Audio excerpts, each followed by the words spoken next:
Un petit Dubaï, selon l'expression du quotidien Le Monde, voilà à quoi ressembleront ces 80 hectares en 2016. En plus de cette initiative portée par le groupe Auchan, d'autres projets doivent voir le jour sur cette parcelle. Un axe routier et une gare sont censés s'ouvrir pour 2019 dans le cadre du Grand Paris. Leur but ? Mettre fin à la saturation des routes du secteur et permettre aux riverains d'accéder plus facilement à ce bassin d'emploi. Problème ? Ces décisions d'aménagement se prennent et avancent sans consultation. Alors qu'on n'a aucun résultat de ces concertations, aucune décision et aucun débat public sur le projet Europa City.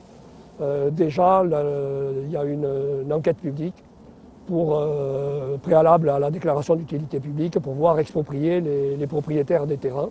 Donc il y a une accélération qu'on ne comprend absolument pas, alors que c'est habituellement quand il y a des projets, il y a d'abord la concertation, les décisions. Là, il n'y a aucune décision de prise et déjà on parle d'expropriation. 11 agriculteurs en tout exploitent ces 1000 hectares. 4 vont voir leur activité totalement bouleversée. Il n'est pas question pour eux de déménager, mais la sauvegarde de 4 emplois pèse peu face à la création des 12 000 postes avancés par les porteurs du projet Europa City. Les exploitants sont quasiment au pied du mur. Moi j'ai repris une entreprise il y a 2 ans, entreprise familiale, agricole et pépinière. Donc j'ai emprunté sur une base de 300 hectares. Au jour d'aujourd'hui, si je perds mes 50 hectares, mon emprunt va être réduit. Je vais payer 100% de mon emprunt sur une capacité de remboursement qui est de 70%.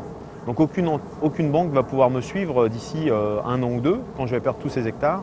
Avec un rendement de 9 tonnes de blé par hectare et par an sur cet espace, l'implantation d'Europa City et des voies de communication entraînerait une perte de production de près de 720 tonnes de blé par an. Une situation qui contredit un discours à la mode en cette période de campagne électorale. À l'heure où l'on parle, il y a le salon de l'agriculture qui met en valeur les terres agricoles françaises qui sont les meilleures d'Europe. Et on veut urbaniser ces terres sur le triangle de Gonesse en construisant un centre commercial, Europa City, et en reconstruisant des routes et des routes et des routes. Voilà. Donc, il faut se poser la question sur la valeur de ces terres agricoles. Que faut-il faire? Est-ce qu'il faut réellement urbaniser ou est-ce qu'il faut continuer à valoriser ces terres agricoles?